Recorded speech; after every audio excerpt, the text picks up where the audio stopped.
একদিকে আকাশ জুড়ে কালো মেঘ, অন্যদিকে মাঠ জুড়ে সোনালি ধান। বোরো ধান মাড়াইয়ের ভরা মৌসুমে এসে এমনই দুশ্চিন্তার মাঝে দাম নিয়ে চরম হতাশায় লালমনিরহাট কৃষকরা। উঠছে না উৎপাদন খরচ। ধান পেকে গেলেও নিশ্চিন্তে ঘরে তোলার সুযোগ নেই। কখনো হঠাৎ বৃষ্টি, কখনো দমকা হাওয়া আর শিলাবৃষ্টির আশঙ্কা। সব মিলিয়ে কৃষকের সামনে এখন সবচেয়ে কঠিন প্রশ্ন, ধান কাটবেন নাকি আরও একটু অপেক্ষা করবেন। 4,000 টাকা দিন কিন্তু পোষে না, কারণ যে পানি হয়েছে, পানির তো একেবারে বিশাল পানি, আর যে যোগ ধরে অবস্থা খারাপ। কাদা আছে 1 হাঁটু। 5-6 টন মাটি আবাদ করছি, কিন্তু যেভাবে আবাদ করছি সার নাই, সারের দাম বেশি, ধান লাগাইতে যে ওইখানে টাকা বেশি। আপনার মনে করেন এই যে বিছন, আবার ধানে পোকা খাইছে, এখন মনে করেন ধান অত হইতাছে না। এখন তারপরও যা হয়েছে বৃষ্টিতে ধান তলায় যাইতাছে, এরপরে কামলা পাই না। 1 মণ ধান বেচে একটা কামলা পাওয়া যায় না। খুব খারাপ অবস্থায় আছি, ধান সব নষ্ট হয়ে যাইতাছে। ধানের মন 700, 750 এরকম দাম কয়, কোনোভাবে বেশিও নেয় না। সরকারে যে রেট দিয়েছে ওই রেট তো আমরা কৃষিরা কোনোভাবেই পাচ্ছি না। তা আমরা কিভাবে আবাদ করব আর কিভাবে চলবো? কোনোভাবেই তো সম্ভব হচ্ছে না আবাদ করা। এভাবে আবাদ করলে তো কৃষক মরে যাবে, আবাদে করা এক সময় ছেড়ে দেবে। কোনোভাবেই সম্ভব হচ্ছে না। এখন এত কিছু, এই যে এখন কামলা পাচ্ছি না, একটা কামলার মূল্য 1000 টাকা, আর আমাদের ধান নাই না 700, 750 টাকা ধান মন। আবাদ করছি কিন্তু এই ধান তো পোষাইতেছে না। এখন ঘটনা হলো ধান পানিতে তলে যাচ্ছে, ধানের দাম নেই, কিছু লেবার পাওয়া যাচ্ছে না।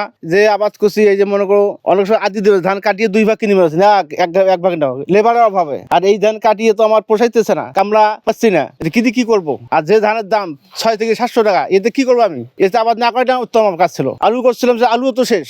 ধন মাটি বর্গা নিয়েছি 15,000 টাকা দিয়ে, নিয়ে এই যে যেমন আবাদ করতেছি, ধানের সারের দাম, ঔষধের দাম, লোকের দাম, সবের দাম, কিন্তু ধানের তো দাম নাই। এতে আমাদের লস হচ্ছে, কৃষক তো লসে পরিণত। জেলা কৃষি সম্প্রসারণ অধিদপ্তরের তথ্য বলছে, চলতি মৌসুমে লালমনিরহাটে 48,110 হেক্টর জমিতে বোরো ধানের আবাদ হয়েছে, যা লক্ষ্যমাত্রার চেয়ে 110 হেক্টর বেশি। এর বড় একটি অংশ ইতোমধ্যে পাকতে শুরু করেছে, কিন্তু সেই সোনালী স্বপ্নকে বারবার থামিয়ে দিচ্ছে অনিশ্চিত আবহাওয়া। তাতে সরকার রেট দিয়েছে নাকি 36 টাকা কেজি, আর আমরা তো হইলে কিছুই পাইতেছি না।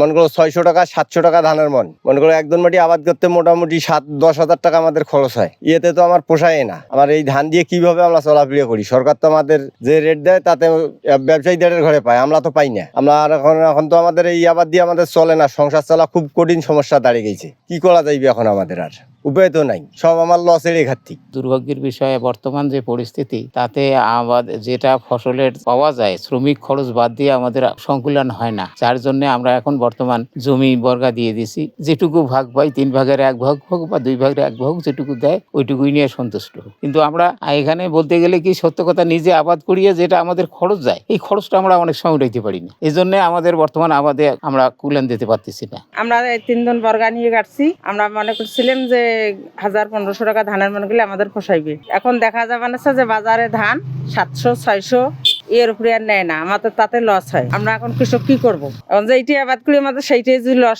লস হয়ে যায়, তাহলে আমরা কৃষক কি করে খাবো? এই আবাদে গাড়ার থেকে শুরু করিয়া সার, কীটনাশক, পানি সেচ দেওয়ার যে খরচ এবং কর্তন করিয়া বাড়ি আনা, এই খরচের অর্ধেকও আমাদের ধানের মধ্যে আসতেছে না। ধান হাটে বাজারে নিয়ে গেলে 700 টাকা মন কয়। তাহলে আমরা কিভাবে কৃষক বাঁচবো? কৃষকের মরণ দশাত পড়ে গেছি আমরা তো কৃষির উপর নির্ভরশীল। আর কি করব? আমরা কার কাছে যাব? এদিকে উদ্বেগ উৎকণ্ঠার মাঝে সোনালী স্বপ্ন ঘরে তুললেও দাম নিয়ে বড় দুশ্চিন্তার ভাঁজ কৃষকদের কপালে। এবছর বোরো চাষাবাদের শুরু থেকে তেল আর সারের তীব্র সংকটে উৎপাদন খরচ হয়েছে অনেক বেশি। চলতি মৌসুমে প্রতিমন ধানের উৎপাদন খরচ পড়ছে 850 থেকে 900 টাকা। বর্তমানে বাজারে ধান বিক্রি হচ্ছে 6 বা 700 টাকা মণ দরে। উৎপাদন খরচ বাড়লেও বাড়েনি ধানের দাম, ফলে লোকসান গুনতে হচ্ছে কৃষককে। আলু আর তামাকের লোকসানের পরে বোরোতে লোকসান গুনে চাষাবাদ ছেড়ে দেওয়ার ঘোষণাও দিচ্ছেন অনেক চাষি, যদিও আশার কথা শোনালেন এই কৃষি কর্মকর্তা। কৃষি সম্প্রসারণ অধিদপ্তর আমরা কিন্তু ফসলের দাম নিয়ে আমরা আমাদের কাজ করি না। এটা হলো যে আমরা মূলত কৃষকদের উৎপাদন কিভাবে বাড়ানো যায় সেটাই আমাদের মূল টার্গেট। দামের বিষয়টা হলো বাজারে একটা হলো, এটা তো বাজারের উপর তো হাত নেই, বা বাজারের উপর তো আমাদের কোনো কন্ট্রোল নেই। এটা তো মুক্ত বাজার, একটা দামটা নির্ভর করে আপনার সরবরাহ এবং চাহিদার উপর। এখন হয়তো দাম কম আছে, তো এখন দাম কম মানে কি, আবার হয়তো যে ধানগুলোতে একটু ময়েশ্চার পার্সেন্টেজ বেশি থাকতেছে, সেগুলো ধান হয়তো একটু দাম কম, কিন্তু কিন্তু আমাদের যে খাদ্য বিভাগ যে ধান সংগ্রহ শুরু করবেন সেখানে তো ভালো দামে মানে আছে, 36 টাকা প্রতি মানে কেজি দাম হলো 36 টাকা করে ধরা আছে। তো সেক্ষেত্রে আমাদের কৃষক তালিকা আমরা কিন্তু মানে খাদ্য বিভাগে আমরা সরবরাহ করেছি, তারা ওই তালিকা থেকে তারা হয়তো স্থানীয়ভাবে মানে যে শুরু করবে সেটা হলে কিন্তু আলটিমেটলি কিন্তু দামটা তারা পাবে।